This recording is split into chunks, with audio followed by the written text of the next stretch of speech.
On Christmas, I was pulling a double shift at the ER. My parents and sister told my 16-year-old daughter there wasn't room for her at the table. She drove home alone and spent the holiday in an empty house. I didn't argue, I took action. The next morning, my parents found a letter. And the screaming started. That Christmas, my heart didn't just break, it shattered into a million pieces when my own family told my daughter there was no room for her at the holiday table, forcing her to drive home alone to an empty house. Can you imagine that kind of betrayal? But instead of making a scene, I did something far more powerful. I'm Lauren Mitchell, 35, an ER nurse and a single mom to my incredible 16-year-old, Harper. Working double shifts, especially during the holidays, is just part of my life. For years, I've tried to manage the constant tension with my parents and sister, all for Harper's sake. But last Christmas, they crossed a line I never thought possible. Before I continue, let me know where you're watching from in the comments, and if you value stories about setting boundaries and finding strength, hit that subscribe button. I became a nurse 12 years ago, driven by this deep need to help people when they're most vulnerable. The irony isn't lost on me that I've spent so much time caring for strangers, while sometimes I felt like I was failing to protect the person who matters most, Harper. Her dad, Jason, and I divorced when she was 7. It was pretty amicable, but his involvement in her life has been, well, inconsistent. 3 years ago, he moved to Seattle for work, and his visits became almost non-existent. Phone calls on birthdays, the occasional text, and child support payments that usually arrive on time, that's pretty much the extent of his parenting. Harper stopped expecting more years ago, which just breaks my heart, but it also makes me fiercely proud of her resilience. My parents, Richard and Eleanor Mitchell, live about 30 minutes away in this beautiful colonial home in the suburbs. Dad retired from his accounting firm 5 years ago, and Mom, she's always been a homemaker whose entire identity revolves around perfect family gatherings and immaculate housekeeping. My younger sister, Amanda, married well. Her husband, Thomas, comes from money and works in finance. They have 2 kids, Ethan, who's 13, and Zoe, who's 10. Our family dynamic has always been, let's just say, complicated. Amanda was the golden child. She was always more willing to follow Mom's strict rules about proper behavior and appearance. Me? I was the rebel. I chose a common profession, got divorced, 2 unforgivable sins in Eleanor Mitchell's book. This favoritism extended to the grandchildren, too. Ethan and Zoe received lavish attention, expensive gifts, constant praise, while Harper often felt like an afterthought. Despite all of this, Harper always tried to win her grandparents' approval. She'd spend hours making homemade cards for their birthdays, help in the kitchen without being asked, and politely endure my mother's thinly veiled criticisms about everything from her casual clothing choices to her interest in photography, instead of proper activities like Zoe's ballet or Ethan's tennis lessons. They just don't know how amazing you are, I'd tell Harper after particularly difficult family gatherings when we'd decompress in the car on the drive home. It's okay, Mom. She'd always respond with a shrug and a smile that never quite reached her eyes. I know they love me in their own way. At Memorial Hospital, where I work, I actually found the family support I often lacked at home. My colleague, Dr. Meredith Wilson, has become a dear friend over years of shared holiday shifts and ER chaos. She's single, no children, but she's always taken a special interest in Harper, attending her school photography exhibitions and bringing her quirky souvenirs from medical conferences. Christmas at my parents' house has always been a production. My mother plans months in advance, decorating every inch of their home with coordinated ornaments, insisting on formal attire for dinner. In previous years, I negotiated my hospital schedule to ensure Harper and I could attend, even if it meant working overnight on Christmas Eve or heading straight to a shift after opening presents. This year was different. A nationwide nursing shortage hit our hospital particularly hard, and by early December, I knew I'd be working a double shift on Christmas Day. It was disappointing, but unavoidable. Harper, I'm so sorry about Christmas this year, I told her one evening as we decorated our small artificial tree. I tried everything to switch, but we're critically understaffed. Harper hung a handmade ornament from her elementary school days and smiled. Mom, it's fine. I'm not a little kid anymore. Grandma already called and said I should still come for dinner. I paused, ornament in hand. Really? That was thoughtful of her. See, they do care. Harper looked pleased.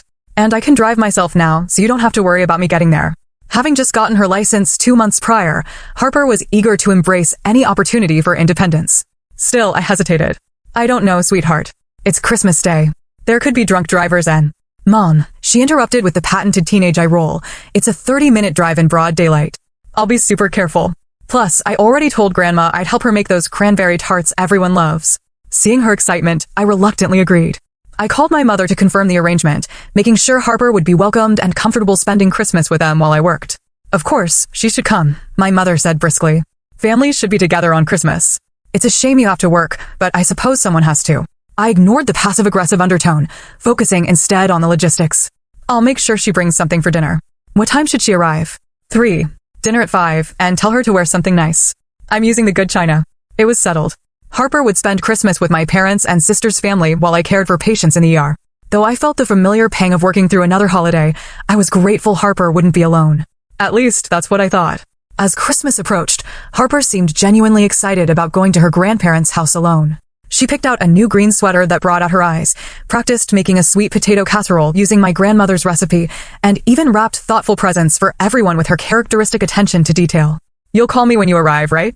I asked for probably the 10th time as Christmas Day approached. Yes, Mom, Harper promised. And I'll text you updates so you don't worry. I still had reservations, but seeing Harper's enthusiasm about feeling grown up enough to drive herself to Christmas dinner, I pushed my concerns aside. After all, she would be surrounded by family who supposedly loved her. What could possibly go wrong? Christmas Eve was a flurry of last-minute preparations. Harper and I had our own small celebration that night, exchanging a few gifts and watching our traditional movie marathon of holiday classics. I helped her wrap the sweet potato casserole in foil with detailed reheating instructions written in my neatest handwriting. Are you sure the sweater looks okay? Harper asked, modeling her new green outfit with black pants and small silver earrings I'd given her the night before. You look beautiful, sweetheart, I assured her, tucking a strand of her auburn hair behind her ear. Absolutely perfect. The next morning arrived too quickly. I had to report for my shift at 7 a.m., and as I donned my scrubs, Harper sleepily made her way to the kitchen to see me off. Remember, drive carefully, I said, hugging her tightly. Text me when you get there, Anne. And when I leave, and if anything happens, she finished with a smile. I know, Mom. I've got this. Go save lives. I kissed her forehead, trying to ignore the knot in my stomach. Love you, Harper. Merry Christmas. Love you too. Now go before you're late. The emergency room was predictably chaotic when I arrived. Holiday-related injuries and illnesses always kept us busy, from cooking accidents to heart attacks triggered by family stress. By mid-morning, we had a steady stream of patients, and I fell into the familiar rhythm of triage, treatment, and care. Around noon, my phone vibrated with a text from Harper. Made it to Grandma's. Driving was fine. Grandpa says hi. I smiled, feeling relief wash over me as I quickly typed back between patients. Great. Having fun. Her response came a few minutes later. Yeah, helping with dinner prep. As the afternoon progressed, I checked my phone whenever possible, noticing Harper's texts becoming increasingly sparse and less enthusiastic. 1:30 p.m. Aunt Amanda brought extra people, some colleagues of Uncle Thomas. 2:45 p.m. Dinner might be later than planned. 3:50 p.m. Everything's fine. Just busy. By 5:30 p.m., the ER had reached peak chaos. A multi-car accident had brought in several trauma patients simultaneously, and I hadn't checked my phone for over an hour. When I finally had a moment to breathe, I found a message that made my blood run cold. Coming home. Don't worry about me. My hands shook as I tried calling Harper, but the call went straight to voicemail. I tried again while rushing to the break room, panic rising in my throat. Dr. Wilson, I need a minute, I said to Meredith as I passed her in the hallway. What's wrong? She asked, following me. It's Harper. Something happened at my parents'. My phone rang. Harper's face lit up the screen. I answered immediately. Harper, what's going on? Are you okay? I'm fine, Mom, she said, her voice too controlled, too flat. I'm driving home now. Why? What happened? Nothing important. Grandma just said there wasn't room at the table for me. It's no big deal. My heart dropped. What do you mean, no room? What exactly happened, Harper? There was a long pause before she continued, her voice smaller now.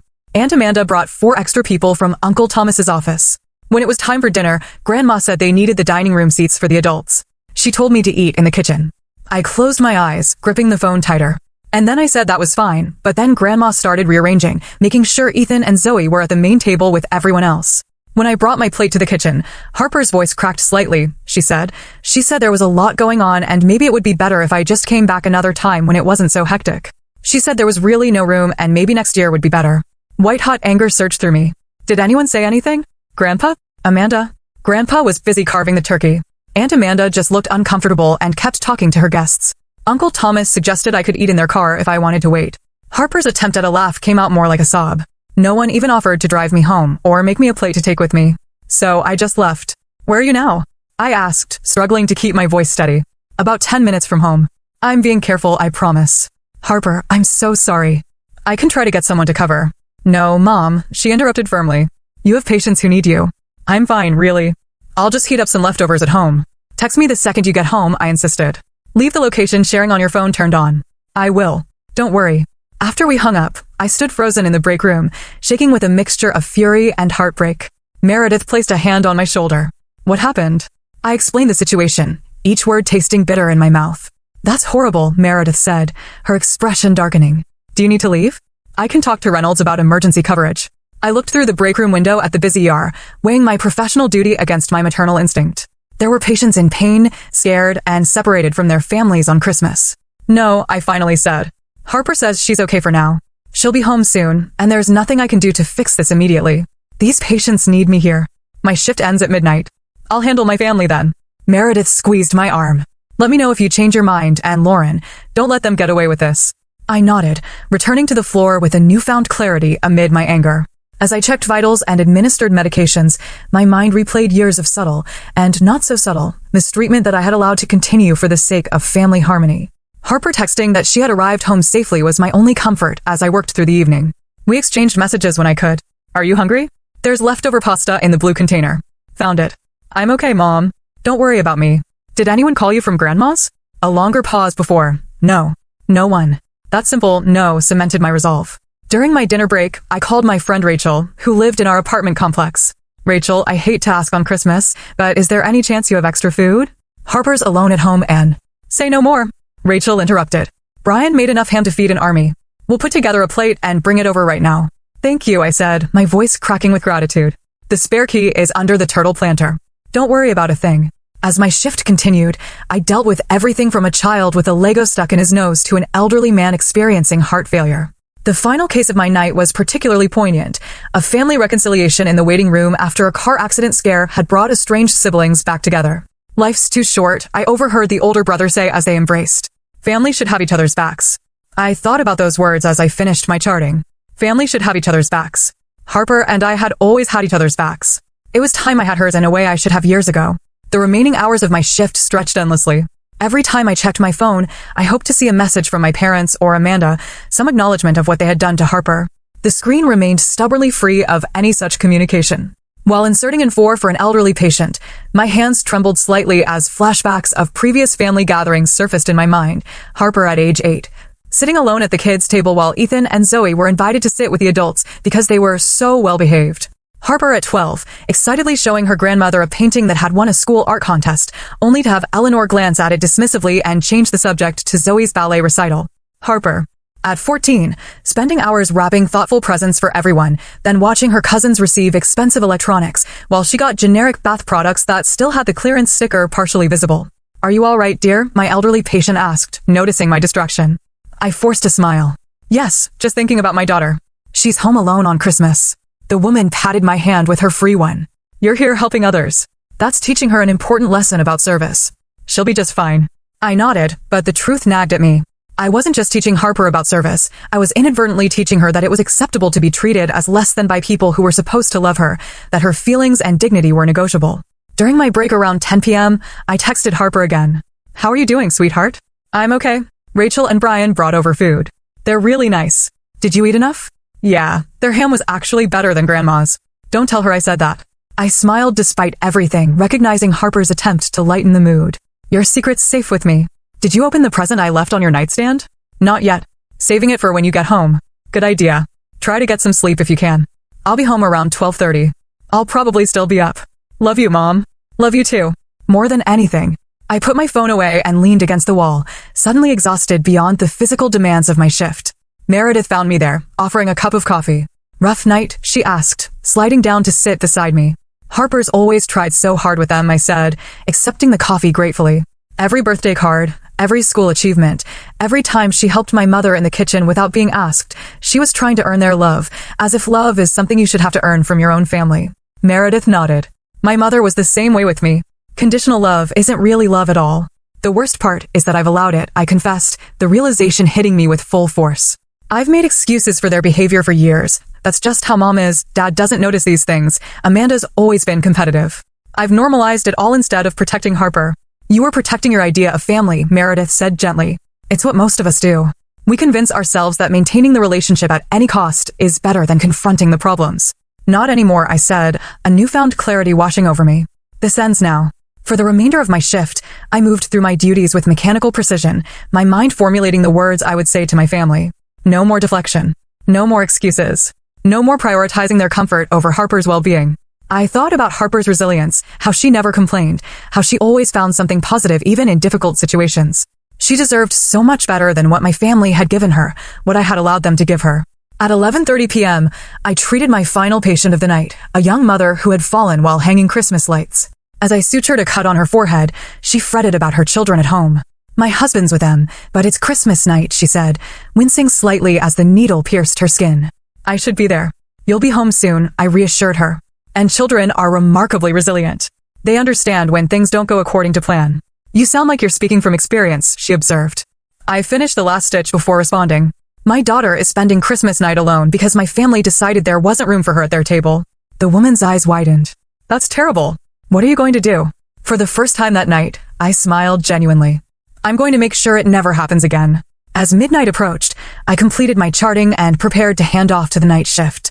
Dr. Nathan Pierce, who had agreed to cover the overnight, arrived looking fresh despite the late hour. "Merry Christmas, Lauren," he said, reviewing the patient board. "Looks like you had a busy one." "It was eventful," I replied, giving him a brief update on current patients. "Thanks for coming in tonight." "No problem.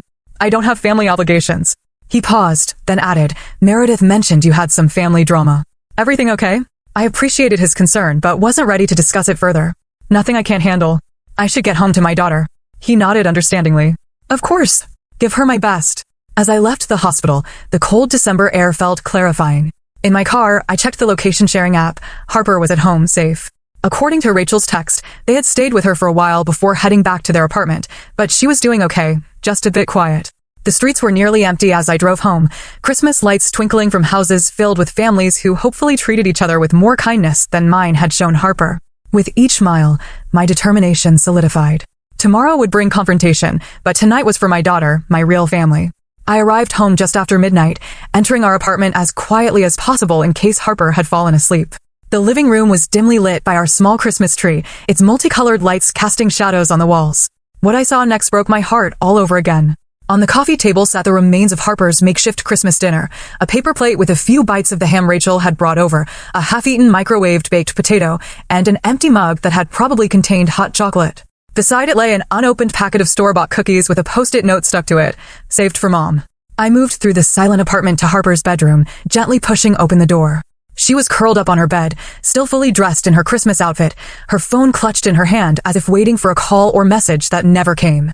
Even in sleep, her face wasn't entirely peaceful, her eyebrows drawn together slightly, dried tear tracks visible on her cheeks.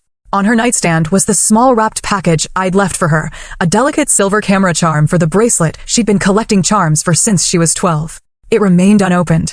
Around her, I noticed several wadded up tissues on her desk. The presents she had carefully wrapped for my parents and sister's family sat in a neat pile, now with nowhere to go. The sight ignited something primal within me, a fierce, protective fury I hadn't allowed myself to fully feel until that moment. This was my child, my beautiful, kind-hearted daughter, who had done nothing to deserve such callous treatment, who had driven home alone on Christmas Day, sat in an empty house, and cried herself to sleep still wearing the outfit she had so carefully chosen to impress people who couldn't be bothered to make space for her at their table. I gently sat on the edge of her bed, brushing hair from her forehead. Her eyes fluttered open. "Mom," she murmured, voice thick with sleep. "What time is it?" "Just after midnight." "I'm home now," I whispered, continuing to stroke her hair. She blinked, fully awake, suddenly remembering. "Oh, how was work?" "Never mind work. Tell me everything that happened today."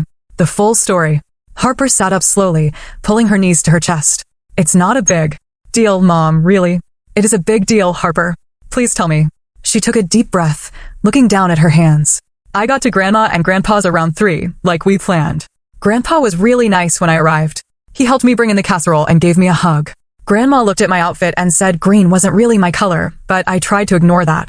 My jaw tightened, but I stayed silent, letting her continue. I helped in the kitchen for a while.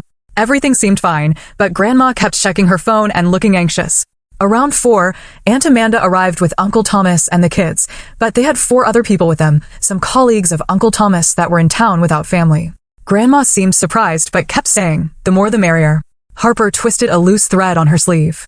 When it was time to set the table, I started helping. That's when Grandma pulled me aside and said there were too many adults for everyone to fit at the dining room table. She asked if I would mind eating at the kitchen counter since I was young and adaptable. I closed my eyes briefly, imagining the scene. I said that was fine, Harper continued. I really didn't mind. But then I noticed she made sure Ethan and Zoe got seats at the main table. Zoe's only 10, Mom. When I pointed that out, Grandma said they were sitting with their parents because the guests needed to be accommodated properly. Harper's voice grew quieter. So I took my plate to the kitchen. But Aunt Amanda's guests kept coming in for drinks and snacks, making comments about how weird it was that I was sitting there alone. One of them asked if I was the hired help. My hands clenched into fists. After about 10 minutes, Grandma came in looking flustered. She said having me in the kitchen was making things awkward with the serving dishes and everything. She suggested, well, she didn't really suggest. She just said that maybe, with everything going on, it would be better if I came back another time when it wasn't so hectic. Harper's eyes filled with tears. She actually said, there's really no room, Harper, maybe next year. Like I was some distant acquaintance who had shown up uninvited. What did Aunt Amanda say? I asked, my voice barely controlled. She was standing in the doorway and just looked away. Uncle Thomas was the one who suggested I could wait in their car if I wanted to stay, but it was clear nobody wanted me there. So I just said I'd go home. Harper wiped her eyes with her sleeve. Nobody tried to stop me. Nobody offered to drive me or check if I got home okay. Grandpa was busy talking to the guests. I don't even think he noticed I left. I texted you when I got in the car and that's it.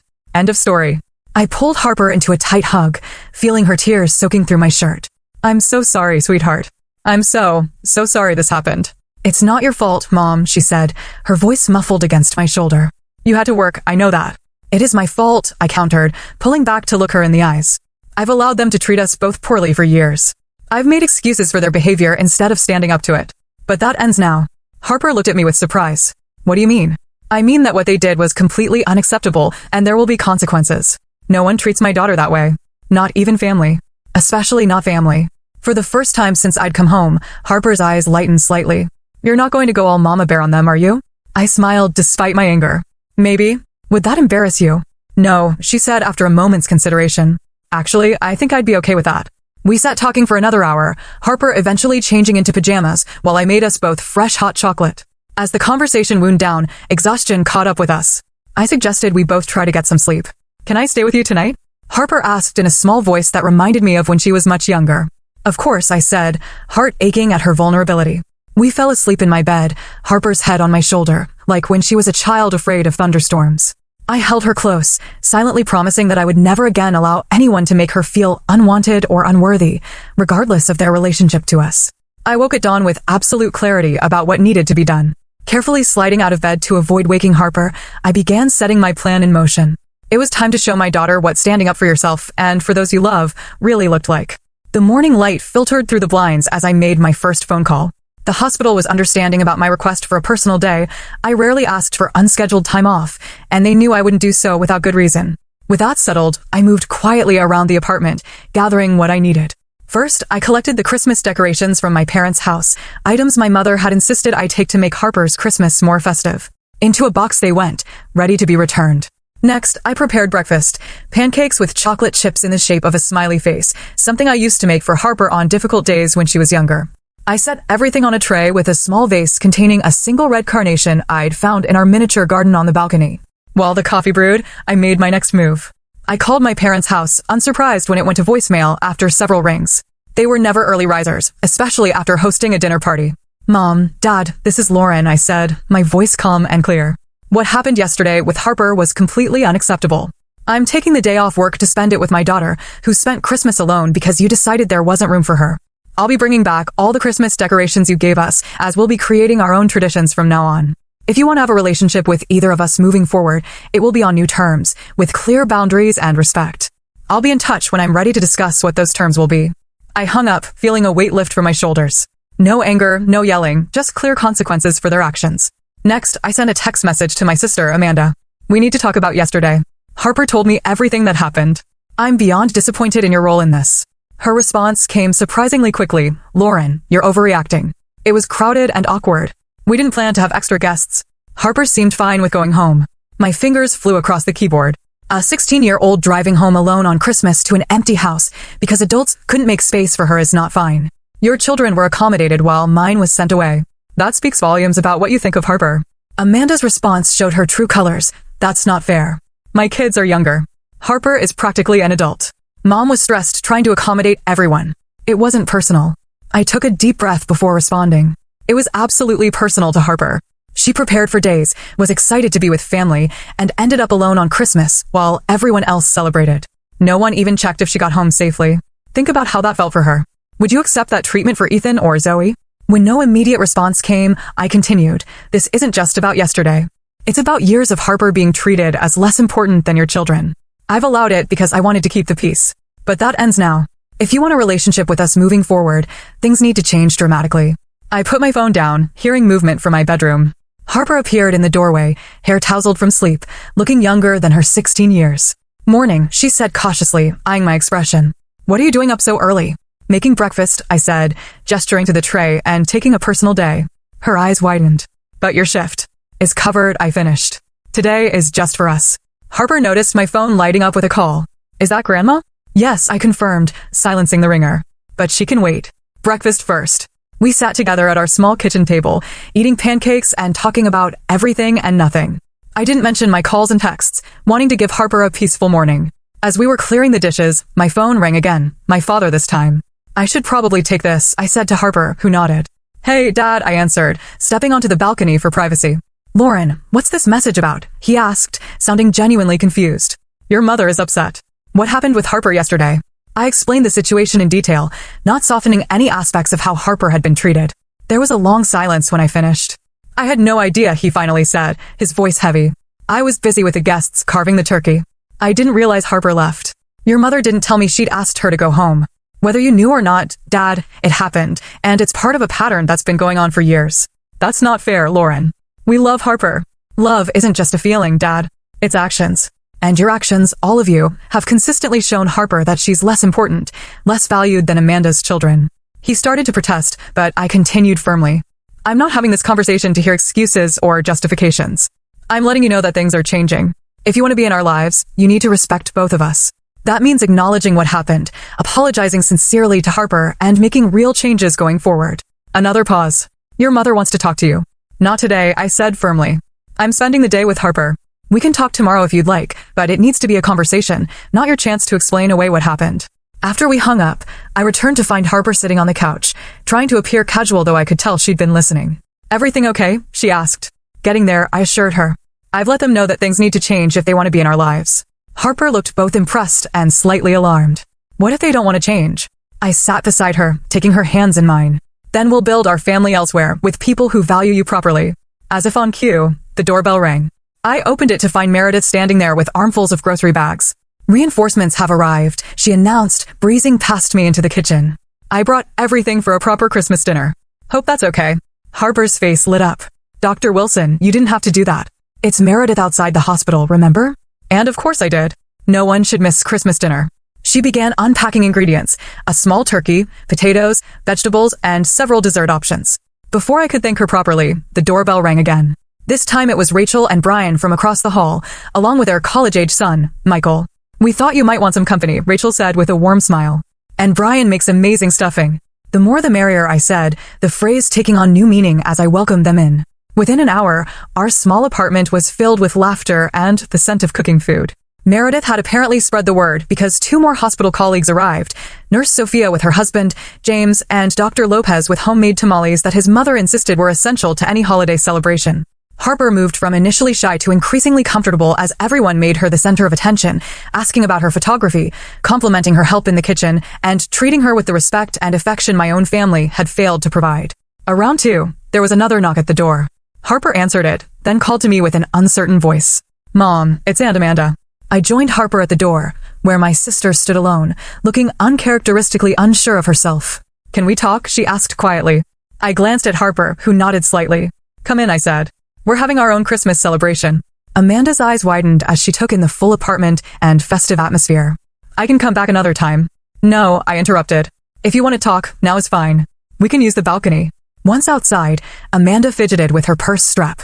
I wanted to apologize to both of you, but especially to Harper. What happened yesterday was wrong. Yes, it was, I agreed, not making it easier for her. I should have said something when Mom told her to leave. I knew it wasn't right, but... She trailed off. What? But I didn't want to make a scene. I didn't want to upset Mom or make things awkward with Thomas's colleagues. She looked down. I put everyone else's comfort above Harper's feelings. That was wrong.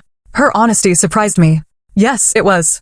The truth is, Amanda continued, her voice quieter, I've always been a little jealous of your relationship with Harper. You two have something special. You're not just mother and daughter, you're actually friends. You respect each other. I don't have that with my kids.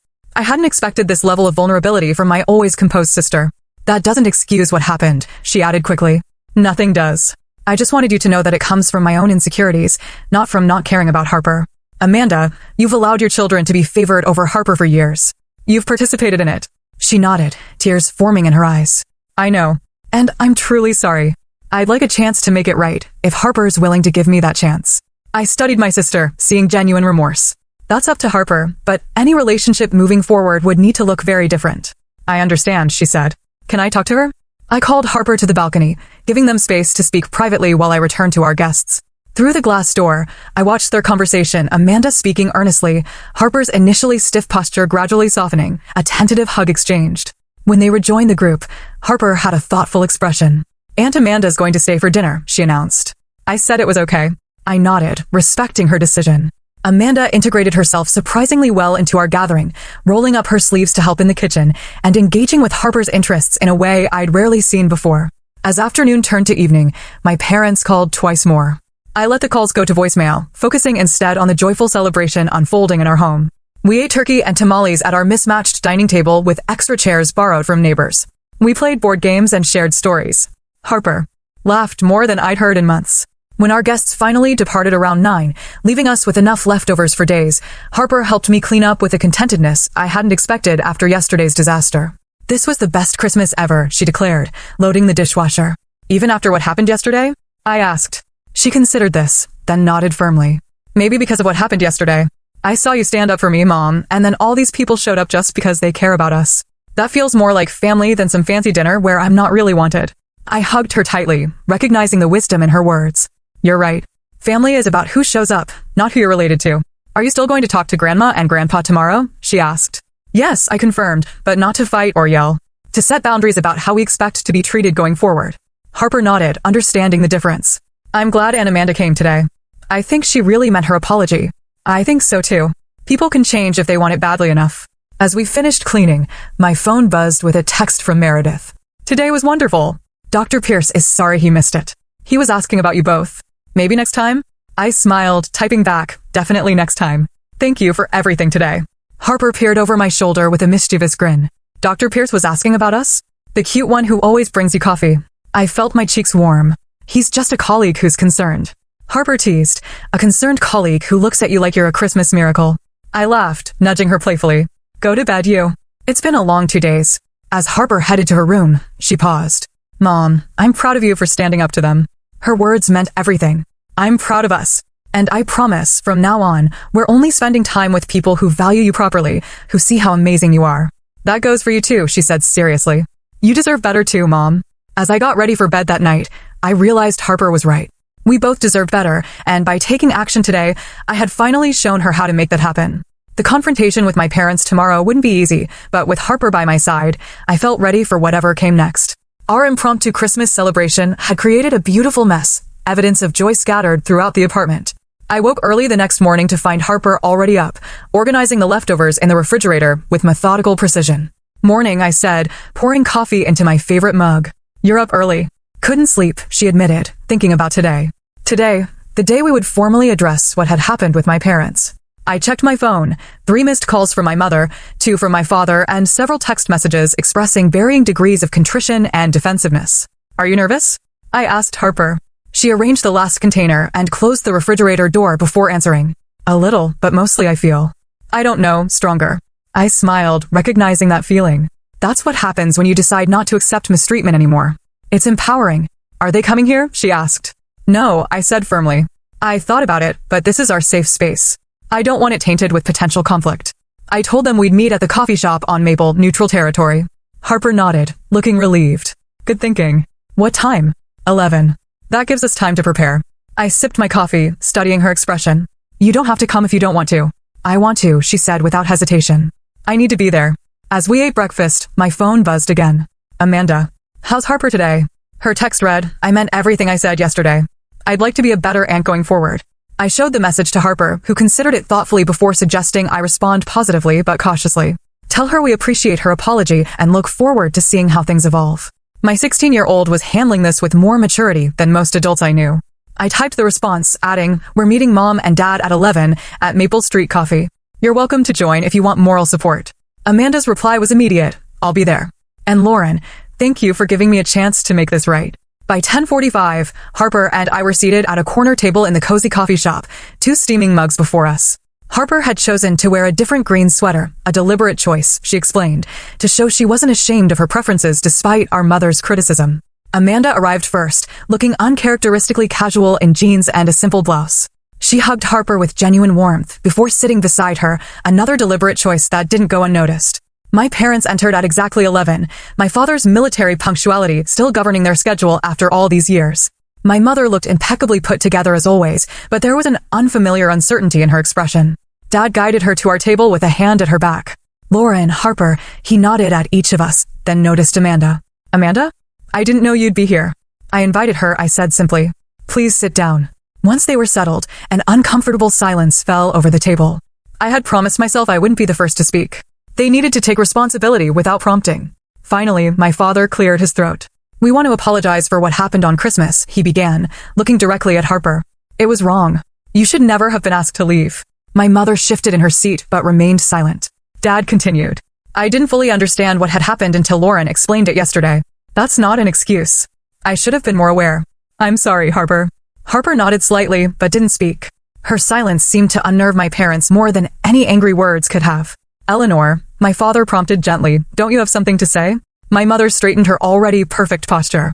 Yes, well, things got rather hectic with the unexpected guests. Perhaps I didn't handle it as well as I could have. I felt Harper tense beside me. This non-apology was exactly what I had expected. Mom, I said evenly, Harper drove home alone on Christmas Day to an empty house because you told her there was no room for her, while making space for everyone else, including children younger than her. Not handling it well doesn't begin to cover what happened. My mother's cheeks flushed. What would you have had me do, Lauren? We didn't have enough chairs. You could have asked one of the adults to eat later, Amanda interjected, surprising me with her directness. Or we could have eaten in shifts. Or someone could have run to get a folding table. There were dozens of solutions that didn't involve sending Harper away. Mother turned to Amanda with betrayal in her eyes. You didn't say anything at the time. I know, Amanda acknowledged. And I was wrong. I've apologized to Harper for that. The issue isn't just Christmas Day, I continued, keeping my voice level. It's years of Harper being treated as less important than Ethan and Zoe, less deserving of attention, affection, and consideration. That's not true, my mother protested. We love Harper. Love is demonstrated through actions, Mom, I said, and your actions have consistently shown favoritism. Dad placed a calming hand on my mother's arm before addressing me. What do you want from us, Lauren? We're here. We're apologizing. What else can we do? This was the opening I had been waiting for. If you want to have a relationship with us moving forward, there need to be clear expectations and boundaries. I outlined what those boundaries would look like. Equal treatment for all grandchildren, respect for both Harper and me as individuals with valid feelings and preferences, no criticism of our life choices or appearances, and, most importantly, accountability when these boundaries were crossed. Additionally, I continued, we won't be attending any family gatherings where these expectations aren't met. We're no longer willing to endure discomfort or disrespect for the sake of keeping the peace. My mother looked stunned. You're giving us ultimatums now? No, Mom. I'm telling you what we need to have a healthy relationship with you. Whether you can provide that is entirely your choice. Harper, who had remained silent throughout the exchange, finally spoke. I want to have a relationship with you both. I love you, but I need to know that you value me. Not just say you do, but show it. Her simple, heartfelt statement seemed to penetrate my mother's defenses in a way nothing else had. Eleanor's expression softened slightly as she looked at her granddaughter. I never meant to make you feel unvalued, Harper, she said, her voice quieter than before. I'm sorry that I did. It wasn't a perfect apology, but it was a start, the first genuine acknowledgement from my mother that her actions had caused real hurt. My father, ever the practical one, asked, what happens now? Now we see if things can change, I answered honestly. We're not cutting you off. We're asking for a reset with new understanding. We agreed to a family meeting in January, on neutral ground again, to discuss specific expectations and how to move forward. As we prepared to leave, my father hugged Harper tightly, whispering something in her ear that made her smile. My mother's embrace was briefer but seemed less perfunctory than usual. Amanda walked us to our car. That went better than I expected, she observed. It's just words so far, I reminded her. The real test will be actions. I know, she agreed. But it's a start. Over the following weeks, small but significant changes began to emerge. My father called Harper directly several times, showing interest in her photography and offering to help her build a proper darkroom in our spare closet. He came over one weekend with tools and supplies, spending hours working alongside Harper, their relationship strengthening with each shared project. My mother's evolution was slower and more measured.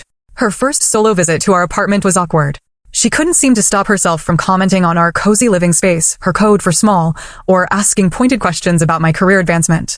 But when Harper showcased her recent photographs, Eleanor made a visible effort to offer genuine compliments and ask thoughtful questions. The real breakthrough came when my mother invited Harper, just Harper, to join her for lunch and a visit to a photography exhibition at the local museum. When Harper returned home, her eyes were bright with excitement. Grandma actually listened when I explained about composition and lighting, she reported with wonder. And she didn't mention Ethan or Zoe once. Amanda's transformation was perhaps the most surprising. She invited Harper to help Zoe with a school photography project, creating space for the cousins to develop a relationship independent of the adults' dynamics. She began acknowledging her role in the family imbalance, even in conversations with our parents, gently redirecting when old patterns emerged. At work, I found myself standing up for myself in ways I never had before. When scheduling for February came around, I requested certain days off without apology or excessive explanation. My colleagues, particularly Meredith, noticed the change. "Whatever happened at Christmas has been good for you," she commented during a rare quiet moment in the ER. "You seem lighter." "I feel lighter," I admitted. "Setting boundaries is surprisingly freeing." Speaking of which, Meredith said with a mischievous smile, "Dr. Pierce has been asking if you're free for coffee sometime outside of work hours."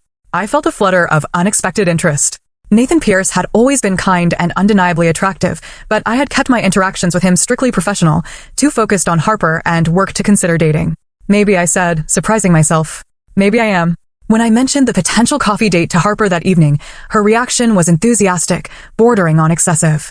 "Finally," she exclaimed, throwing her hands up dramatically.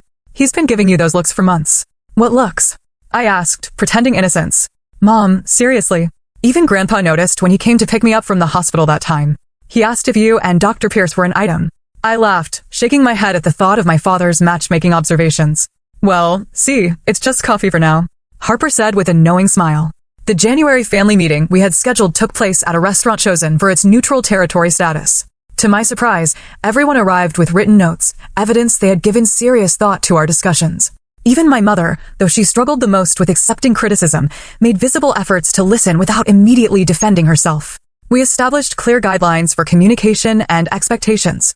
My father, ever the accountant, actually created a shared document where we could note concerns or issues as they arose, addressing them before they festered into larger problems. The most significant moment came when Harper, with newfound confidence, directly addressed her grandmother. "I need you to understand that when you compare me to my cousins or criticize my interests, it really hurts," she said, her voice steady despite her nervous hands.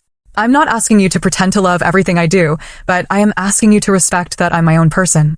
My mother, to her credit, didn't deflect or dismiss. "I understand," she said after a moment's reflection. "I'll do better, Harper. I promise."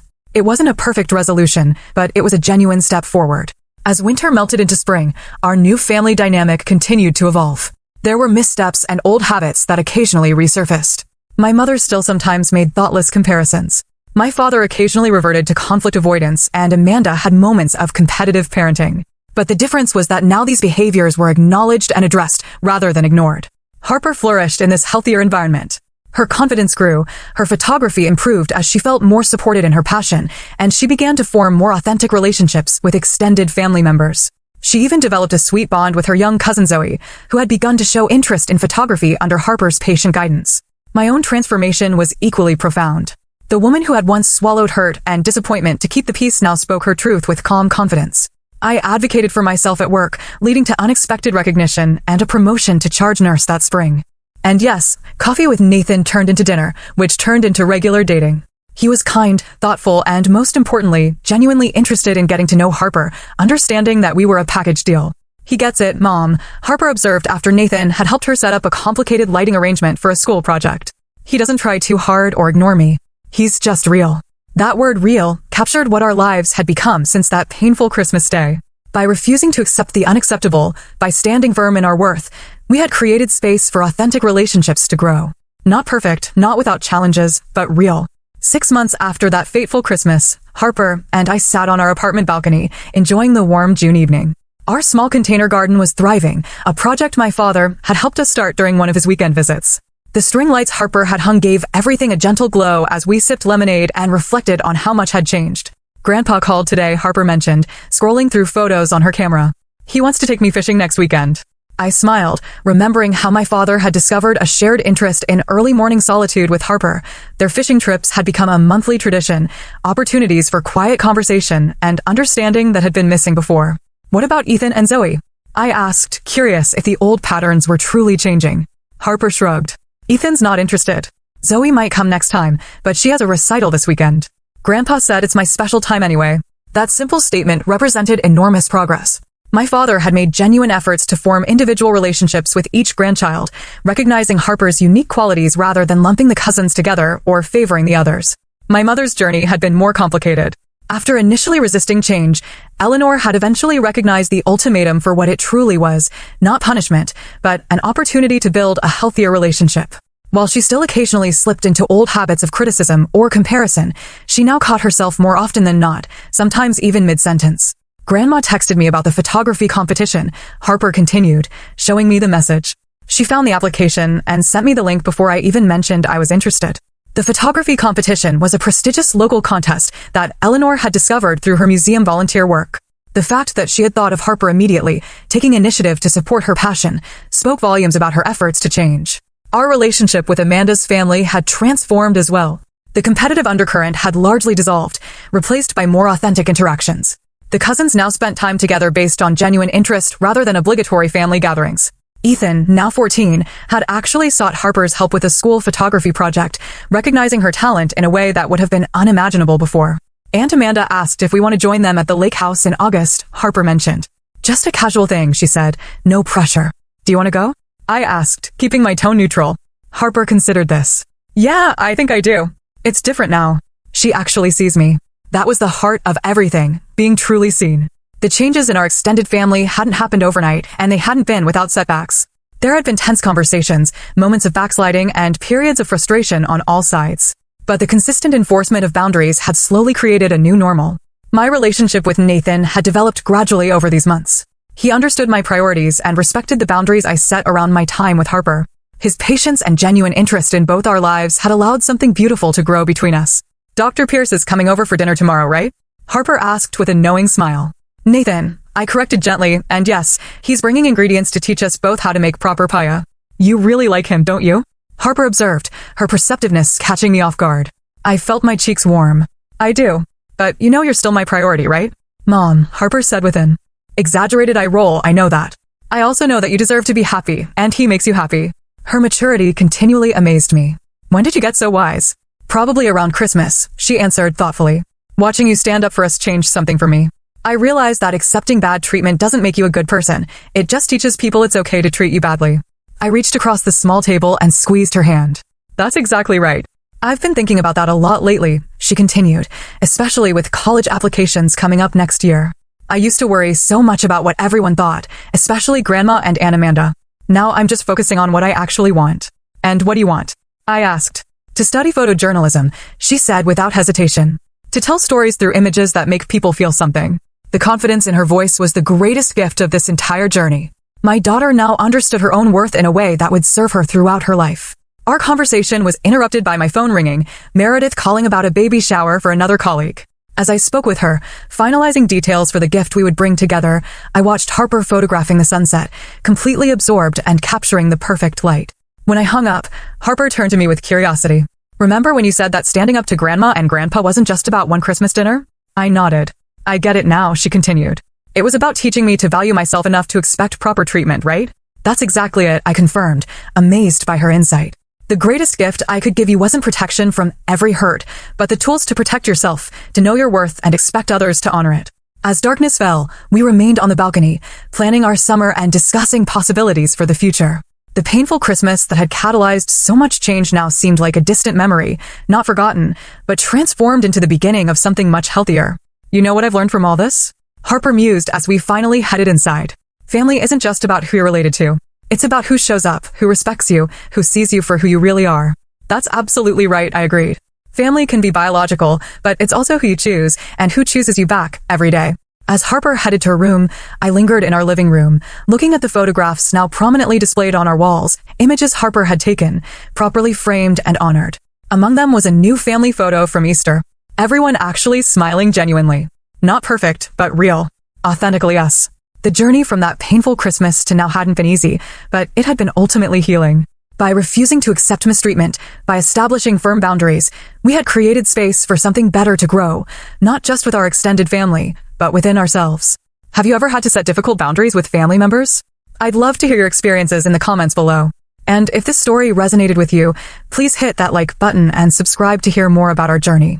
Remember, standing up for yourself isn't selfish, it's necessary for healthy relationships. Thank you for listening to our story, and I hope it gives you courage if you're facing similar challenges.